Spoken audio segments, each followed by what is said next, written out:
চিত্রে নিয়মিত আয়োজন কথোপকথনে 1 জুন আদালত প্রাঙ্গণে বা বিচার বিভাগের ক্ষেত্রে অনেকগুলো ঘটনা একই সঙ্গে ঘটে গেছে।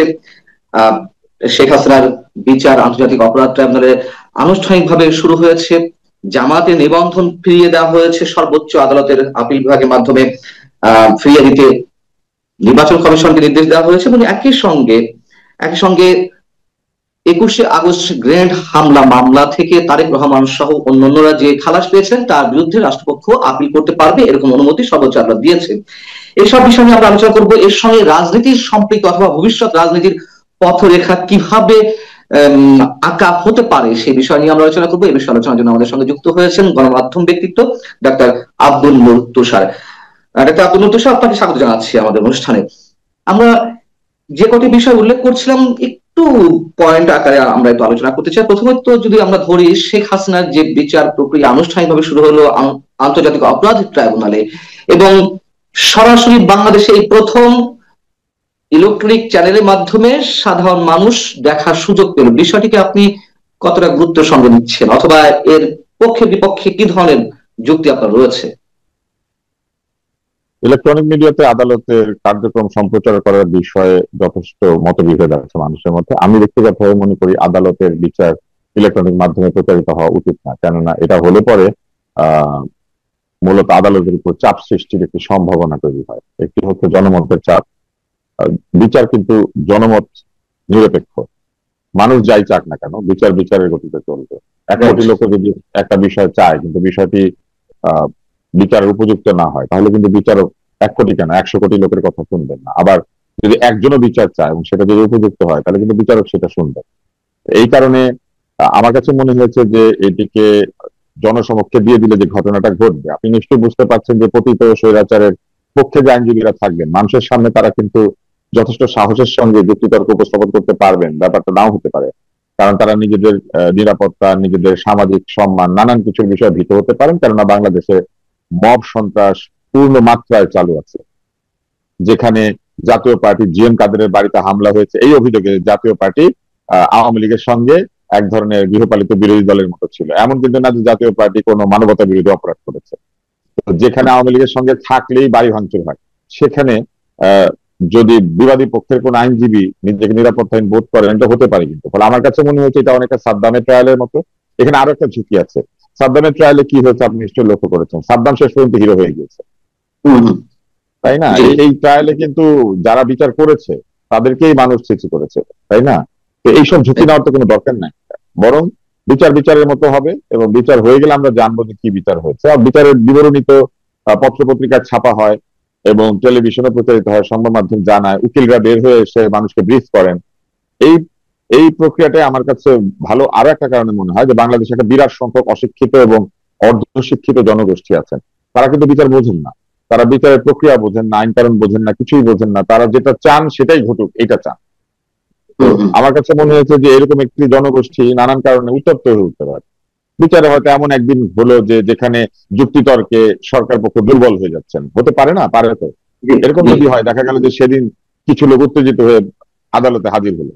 আমরা কিন্তু এটা লক্ষ্য করেছি, আদালতে লোকজনকে হুজ্জত করা। আমার কাছে মনে হয় এটা তো আসলে একটা অপ্রয়োজনীয় বিষয়। ক্যামেরাতে না দেখলে কি হতো? ক্যামেরা ছাড়া বিচার হয় না।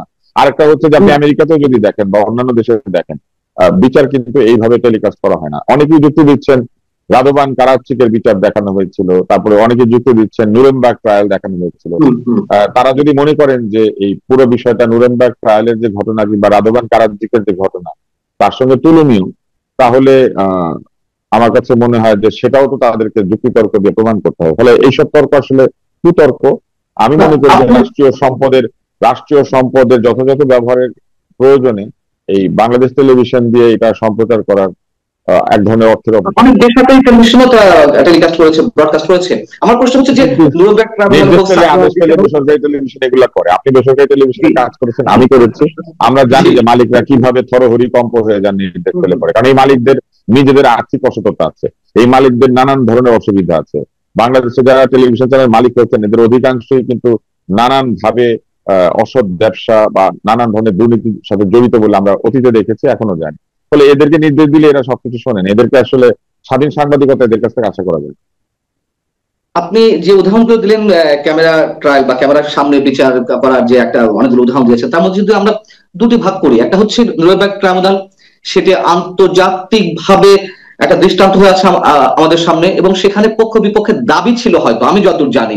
আর সাদ্দামের বিচারটি একেবারে প্রহসনের বিচার হয়েছে, মার্কিন মুলুক যেভাবে চেয়েছে তাদের একটি সাজানো বিচার প্রক্রিয়ার মাধ্যমে তার মৃত্যুদণ্ডটি কার্যকর হলো। সেটি তো কোনো পক্ষের দাবি ছিল না যেটি ক্যামেরার সামনে ওপেন ট্রায়াল করতে হবে, কিন্তু তারা নিজ উদ্যোগে এটি নিয়েছে। এখন এই যে দুটি উদাহরণ দিয়েছেন, দু ধরনের ব্যাখ্যা রয়েছে। এইখানে কি কোনো পক্ষ দাবি করেছে শেখ হাসিনা বিচারের ক্ষেত্রে যেটি ওপেন ক্যামেরার সামনে বিচার করতে হবে, নাকি অন্য কোনো উদ্দেশ্য এটি? না, একটা দাবি ছিল এনসিপি সহ কিছু দলের যে বিচার দৃশ্যমান হতে হবে। দৃশ্যমানতা যে আক্ষরিক অর্থে তারা ধরে নিয়েছেন ভিডিওতে দেখাতে হবে, এটা আমরা বুঝতে পারি না। তো বিচারকে তারা দৃশ্যমান করেছেন। আমার কিন্তু দৃশ্য অদৃশ্যের ব্যাপারে একটাই অসুবিধা, সেটা হচ্ছে যে এই ধরনের দৃশ্যমান বিচার তখন আরো চালু হবে। এবং আপনি নিশ্চয়ই লক্ষ্য করেছেন মোবাইল কোর্টের বিচারকরা সাথে ক্যামেরা নিয়ে ঘুরে, ভবিষ্যতে যদি বিভিন্ন আদালতের বিচারকরা এরকম ক্যামেরা ডেকে পাঠান এবং তারপরে তারা তাদের বিচার কার্য সারা দেশের সামনে তুলে ধরতে শুরু করেন, এটা খুব একটা ভালো নজির হবে না। আমাদেরকে কিছু কিছু জিনিস বিবেচনা রাখতে হয় যে এই কাজটা করে কি আসলে বিচারের কোনো সুবিধা হবে, কিংবা এই কাজটা করার ফলে কি বিচারের কোনো দ্রুততা বাড়বে। এটা আসলে বিচারের সঙ্গে কোনো সম্পর্কিতই না। এটা আসলে এক ধরনের সস্তা জনপ্রিয়তা বা এক ধরনের আহ, সিদ্ধান্ত নেওয়া, যেটা দিয়ে তারা খুব দেখাতে যাচ্ছেন যে আমরা বিচার করে ফেলেছি, বিচার করছি। আহ এবং এইসব বিচারের মধ্যে দিয়ে তারা জনগণের আরো বিচার প্রাপ্য আছে, সেই বিচারগুলিকে তারা ঢেকে রেখেছেন, তারা সেই বিচারগুলি করছেন না। সে ধরনের প্রশ্ন উঠছে এখন।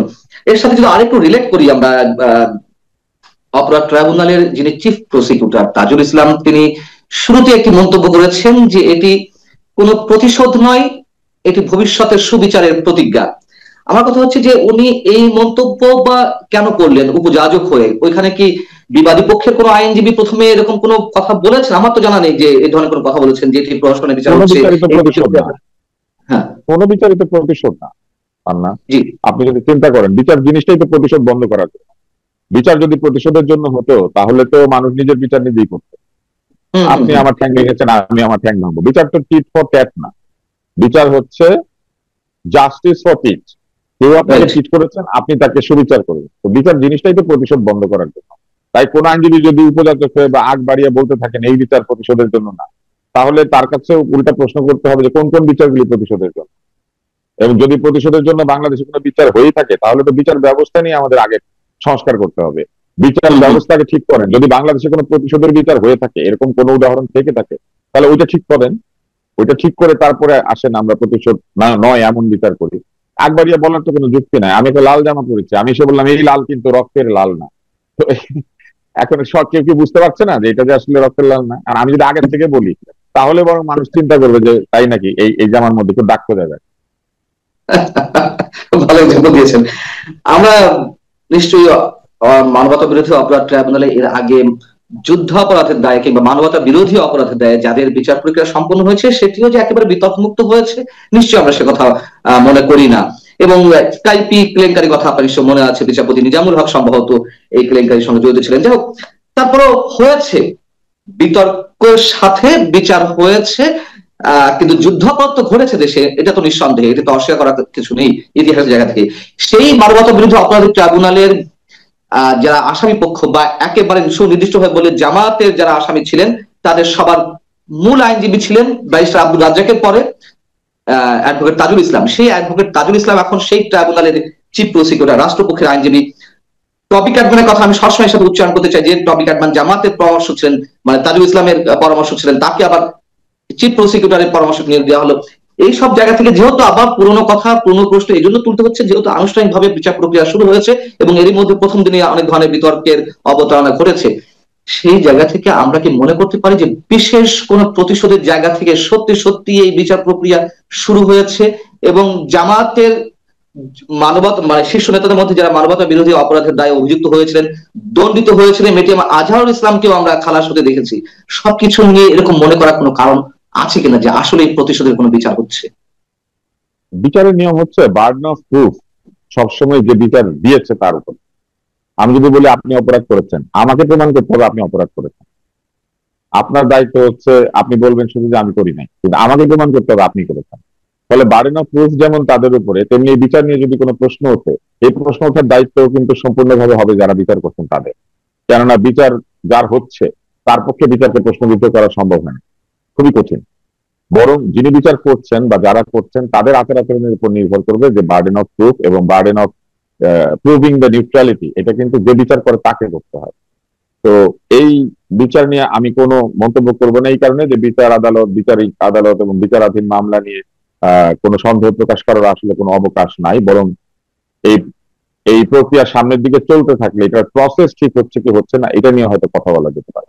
তো এখনো মাত্র শুরু হয়েছে বিচারটা, তাই মন্তব্যের জায়গাতে নাই। কিন্তু একটা বিষয় আমি বলবো যে বিচারের শুরুতেই নানান ধরনের প্রশ্ন করার যে সুযোগ, সেই সুযোগ প্রসিকিউটর নিজেই করে দিয়েছে।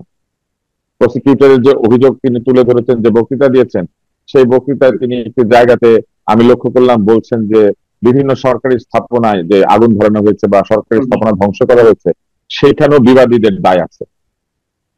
অথচ যারা এই আন্দোলন সংগ্রাম করেছেন তারা একাধিকবার পত্র পত্রিকা এবং টেলিভিশন মিডিয়াতে অন রেকর্ড বলেছেন যে এই আক্রমণগুলি তারা করেছেন এবং তারা এই আক্রমণগুলি ন্যায় নীতির স্বার্থে স্বৈরাচারী সরকার হটানোর জন্য এটা আসলে যুদ্ধাবস্থা, এটা করণীয় ছিল। এবং একই সঙ্গে আপনি নিশ্চয়ই জানেন যে এই কর্মকাণ্ডগুলির জন্য এক ধরনের ইন্ডেমনিটি একটা কিন্তু দেওয়া হয়েছে, এই সরকারই দিয়েছেন। তো তাদেরকে ইন্ডেমনিটি দিয়েছেন, কোন অপরাধের জন্য ইন্ডেমনিটি দিয়েছেন, কি হয়েছিল যে তাদেরকে ইন্ডেমনিটি দিয়েছেন?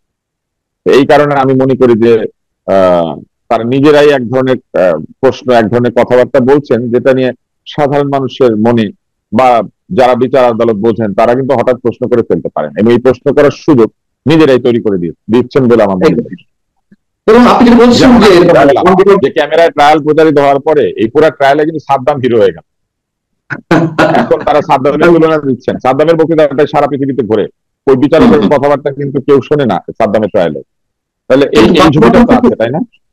ওই ঝুঁকিটা আছে। সাদ্দাম হোসেন তিনি হিরো হয়েছেন, আপনি যেটা বলছেন এটা যেমন সত্য, আবার এটিও সত্য সাদ্দাম হোসেনকে ওই প্রহসনের বিচারের মাধ্যমেই মৃত্যুদণ্ডে দণ্ডিত হয়ে তাকে ফাঁসি কাস্টে ঝুলতে হয়েছে। সেটা তো ধরেন একটা পক্ষের দৃষ্টিভঙ্গি যে এই বিচারটা প্রহসন ছিল, আরেকটা পক্ষ তো বলেন যে বিচারটা ঠিক ছিল। বিচারের ঠিক ভুল বিবেচনা আমরা না করি, কিন্তু পানিশমেন্টের শিকার তো হলেন, তাকে জীবনটা তো দিতে হলো, তাই না? হ্যাঁ হ্যাঁ তা হয়েছে, কিন্তু যখনই বিচার এইভাবে ওপেন ক্যামেরাতে চলে যায়, বিচারকে এইভাবে পাবলিসাইজ করা হয়, বিচারকে এক ধরনের রাজনৈতিক স্বার্থে ব্যবহারের চেষ্টা করা হয়, যেটা আওয়ামী লীগও করেছিল, আপনার নিশ্চয় মনে আছে, তখনই কিন্তু এগুলা নিয়ে প্রশ্ন ওঠে এবং তখনই এই যন্ত্রণাটা তৈরি হয়। আমরা তখন ছোট ছিলাম, আমারও বয়স কম ছিল, অনেক কিছু তখন যেটা বুঝতাম না এখন বুঝি কিন্তু, এবং মানুষের যে পরিবর্তনটা আসে এটা অভিজ্ঞতা থেকে আসে। আমি বুঝতে পারি এখন যে অনেক কিছু তখন হয়েছে যেটা আতিশয্য ছিল ওই বিচারটা চলার সময়, এবং এখনো যেটা হচ্ছে একইভাবেই হচ্ছে। আমার সবসময় মনে হয় যে যারা ক্ষমতায় যান তারা মনে হয় আয়নাতে একে অপরকে দেখেন শুধু, অর্থাৎ যখন এরা ক্ষমতায় আছেন তখন এরা আয়নাতে দাঁড়ালে শেখ হাসিনাকে দেখতে পাচ্ছেন, আর আমার ধারণা শেখ হাসিনা যখন ক্ষমতায় ছিলেন দাঁড়ালে এদেরকে দেখতে পাচ্ছেন, কারণ আচরণে খুব একটা তফাৎ খুঁজে পাওয়া যাচ্ছে না। আপনি যেটা বলেছেন অবশ্যই লজিক্যাল, যে চিফ প্রসিকিউটর নিজেই নিজের যে মামলা পরিচালনা সেগুলোর ক্ষেত্রে অনেক ধরনের প্রশ্নের সৃষ্টি তিনি নিজেই করেছেন। তার মধ্যে একটি হচ্ছে খুবই গুরুত্বের সঙ্গে বলতে চাই, তিনি বলেছেন 1400 মানুষ হত্যাকাণ্ডের এই বিচার প্রক্রিয়া হওয়া দরকার বা বিচার নিশ্চিত হওয়া দরকার ইত্যাদি বলেছেন। কিন্তু জাতিসংঘের যে রিপোর্ট, সেই রিপোর্টে 1400 মানুষ হত্যাকাণ্ডের শিকার হয়েছেন কিন্তু 15 আগস্ট পর্যন্ত, আর সরকার যদি গ্রেড প্রকাশ করেছে 834 জন, তাহলে বাকি 576 জন, আমার হিসাবে ভুল না হয়ে থাকে, এই বাকি 576 জনের দায়ভারও কি শেখ হাসিনার উপর 5 আগস্ট পরে যারা হত্যাকাণ্ডের শিকার হয়েছেন? প্রমাণ করতে হবে। যদি 1400 জায়গায় 14,000 বললো, ওনাকে প্রমাণ করতে হবে, ওনাকে এখন প্রমাণ করতে হবে 1400, 14,000 নাকি 14 লক্ষ। কিন্তু ভলকার টুর্কের রিপোর্ট আপনি পড়লে দেখবেন ভলকার টুর্ক ওখানে রিভেঞ্জ কিলিং এর কথা লিখেছেন, যে প্রতিশোধমূলক হত্যাকাণ্ড হয়েছে। ওই রিপোর্টে কিন্তু প্রতিশোধমূলক হত্যাকাণ্ডের কথা বলা। তো একটি রাষ্ট্র কিন্তু বিচার করলে সকল হত্যারই বিচার করবে, একটি অংশের বিচার হবে আরেকটি অংশের বিচার হবে না, এটা কিন্তু হওয়া উচিত না। প্রতিশোধমূলক হত্যাকাণ্ডগুলো তো কেউ ঘটিয়েছে, সেই হত্যাকাণ্ড ঘটানোর অধিকার কি তাদের ছিল? আন্দোলনের অংশ হিসেবে কি আপনি প্রতিশোধমূলক হত্যাকাণ্ড করতে পারেন? প্রতিশোধমূলক হত্যাকাণ্ড করলে তো সেটা বিচার বিভাগকে উড়িয়ে দেওয়া হয়, দেশের সকল আইন শৃঙ্খলাকে উড়িয়ে দেওয়া হয়। তাই ভলকার টুর্কের রিপোর্টটা কিন্তু আসলে যে খুব আমি বলবো যে একপাক্ষিক ব্যাপারটা কিন্তু তাও নয়, সেখানে কিন্তু অনেকগুলি প্রশ্নের উত্থাপন করার সুযোগ আছে। এবং ভলকার টুর্কের সেই রিপোর্টের ভিত্তিতেও যদি 1400 বলা হয় তাহলে কিন্তু ওইখানে ভাগ ভাগ হবে, মানে 1400-র মধ্যে কিছু হচ্ছে 5 আগস্টের পরে, কিছু হচ্ছে 5 আগস্টের আগে, 5ই আগস্টের আগে অবশ্যই প্রচুর হত্যাকাণ্ড হয়েছে, সরকারি বাহিনী আক্রমণ করেছে, সরকারের যারা গুন্ডা বাহিনী তারা আক্রমণ করেছে, ছাত্রলীগ আক্রমণ করেছে, এগুলো আমরা দেখেছি নিজের চোখে, এটা অস্বীকার করার কিছু নাই। কিন্তু সংখ্যার জায়গাটিতে আমার মনে হয় যে অত্যন্ত সতর্ক থাকা দরকার, কারণ হত্যাকাণ্ড একটার জন্য যা বিচার 100টার জন্য তাই বিচার। কিন্তু জামাতে নিবন্ধন নিয়ে একটু কথা বলি, আপনার কাছে একটু শেয়ার করি, বা আপনি যদি একটু আমাদেরকে মানে আপনার মত করে বলেন। সেটা হচ্ছে যে জামাতের নিবন্ধন হাইকোর্টের নির্দেশে ফিরিয়ে দেওয়া হলো, নির্বাচন কমিশনকে ফিরিয়ে দেওয়ার নির্দেশ দিয়েছে। প্রতীক নিয়েও তাদের বক্তব্য আছে, যাও প্রতীকটা পরের কথা। এর মধ্য দিয়ে কি আমরা এটি ধরে নেবো যে আওয়ামী লীগের সময় যে আদালতকে ক্যাঙ্গারু কোর্ট বলা হতো, বা আওয়ামী লীগের সময় আহ আপনারাই বা যারা একটু মুক্ত মনা মানুষ তারা নানানভাবে প্রশ্ন তুলেছেন, ক্ষমতাকে প্রশ্ন করেছেন, এবং আদালতকে ব্যবহার করা হচ্ছে, আওয়ামী লীগ ব্যবহার করছে, এই প্রশ্নগুলো তোলা হয়েছে। এখন যা ঘটছে তাতে কি আমরা এই ধরে নেব যে আগে যা ঘটেছে এখনো তেমনই ঘটছে? এক্ষেত্রেও কোনো নড়চড় নেই, মানে মানুষ যে বৃত্তের মধ্যে ছিল সেই বৃত্তের মধ্যেই আবদ্ধ হয়ে আছে? আমরা এক ধরনের বৃত্তের মধ্যে আবদ্ধ হয়ে আছি বহুদিন, এটাকে বলে অচ্ছেদ্য চক্র বা বিষ চক্র, ভিশাস সার্কেল। আমরা একটা বিষ চক্রে আবদ্ধ হয়ে আছি। আমরা এক পক্ষ আরেক পক্ষের উপরে ঘুরে ঘুরে প্রতিশোধ এবং শোধ এই রাজনীতির মধ্যেই আছি, এবং একে অন্যকে এমন ভাবে শত্রুতা করতে শুরু করেছি যে শত্রুতা যেন অনাদি অনন্তকাল চলবে, এরকম একটা জায়গা আমরা চলে গেছি। এই জায়গা থেকে দেশ উদ্ধার পাবে, এই জায়গা থেকে আমরা দৃশ্যমান সংস্কারের মাধ্যমে আমাদের মানসিকতা বদলের সংগ্রামে যুক্ত হব, এটা ছিল আমাদের মধ্যে কিছু মানুষের ধারণা। আমরা ভেবেছিলাম এই হিংসার আগুন থেকে আমরা মুক্তি পাবো, আমরা একটা সহমর্মিতা, সহানুভূতি, সহবাস, সহ সহ বসবাসের একটা সুযোগ আমরা পাবো। আমরা ভিন্ন মতাবলম্বী হব, কিন্তু আমরা একই পাড়াতে থাকবো, একই সঙ্গে আমরা আলোচনা করবো, একজন আরেকজনের পাশ দিয়ে মিছিল নিয়ে যাবো। আমরা কেউ কাউকে অপমান করা, কেউ কাউকে আহত করা, এইসবের ভিতর থাকবো না। কিন্তু আমরা লক্ষ্য করছি যে ভাষার বদল হয় নাই, রাজনৈতিক ভাষা একই জায়গায় আছে, আচরণ বদল হয় নাই, একই রকম আচরণ আছে, চাঁদাবাজি বদল হয় নাই, চলছে। এবং আমরা এখনো বিচার হওয়ার আগেই জানি যে বিচার কি হতে চলেছে। বিচার যখন প্রেডিক্ট করা যায়, বিচার যে একেবারে প্রেডিক্টেবল না ব্যাপারটা তা নয়। হত্যার বিচার আমাদের সামনে হত্যা হয়েছে, আমরা তো ধরে নেই যে হত্যার বিচার হবে, কারণ আমরা তো দেখেছি সবার সামনে হয়েছে। কিন্তু যখন আপনি প্রায় সকল বিচারই প্রেডিক্ট করতে পারবেন, তখন কিন্তু একটা প্রশ্ন উঠে যায় যে আসলে কি বিচার সুবিচার হচ্ছে কিনা, বা সুবিচারের দিকে আমরা এগোচ্ছি কিনা। আপনি এটা নিশ্চিতভাবে বলা যায় যে নির্বাচন কমিশন কোন কোন সিদ্ধান্তের বিরুদ্ধে আপিল করে, কোন কোন সিদ্ধান্তের বিরুদ্ধে আপিল করে না। কোন কোন সিদ্ধান্তের জন্য তারা চুপ করে থাকে, কোন কোন সিদ্ধান্তে তারা বেশ সক্রিয় হয়ে ওঠে। ফলে নির্বাচন কমিশনের আচরণের মধ্যে দিয়েও বোঝা যাচ্ছে যে আসলে কোন দিকে পুরো বিষয়টা গড়াচ্ছে। তবে নিবন্ধন বাতিল হওয়া বা না হওয়া আসলে কিছু আসে যায় না। মূলত জামাত দল হিসেবে সুবিধাটা পাবে সামনের ইলেকশনে, তারা দলীয় প্রতীক ব্যবহার করতে পারবে, দলীয় প্রধানের স্বাক্ষরে তারা লোকজনকে নমিনেট করতে পারবে, ওই স্বাক্ষর দিয়ে নমিনেশন তুলেও নেওয়া যাবে, এইসব ব্যাপার আছে। তো সেইগুলোর দিক থেকে জামাত দলীয় সুবিধাটি পাবে। এটা হতে পারে জামাতকে আপনি ইলেকশন করতে গেলে অযথা কেন তাকে বাকি সুযোগ সুবিধাগুলি দিবেন না। তো ঠিকই আছে, আমি মনে করি না যে এটা কোনো অসুবিধা। কিন্তু কিন্তু কিন্তু নির্বাচন কমিশনের আচরণ ঠিক নাই, নির্বাচন কমিশনের আচরণ ঠিক নাই। ধরেন যারা নির্বাচন কমিশন ঘেরাও করছে যে ইশরাকের জন্য কেন আপিল করলো না, ইশরাকের রায় কেন বাধা দিল না, ওই একই লোকজন কিন্তু আবার অন্য একটা রায়ের সময় গিয়ে কিছু বলে না যে নির্বাচন কমিশন কেন চুপ করেছিল। ঘটনা আসলে আমি আগের মতোই দেখছি, একই রকম আছে। আমাদের রাজনীতিবিদদের স্বভাব একটু বদলায় নাই, বিশেষ করে নতুন যারা রাজনীতি করতে এসেছেন তারা তো একেবারে পুরনোর কপি। ওটাই আমি আপনার কাছে জানতে চাচ্ছিলাম যে এই সাম্প্রতিক সময় বা একদিনে গত 1 জুন যা যা ঘটলো, মানে রিভার্স কিনা।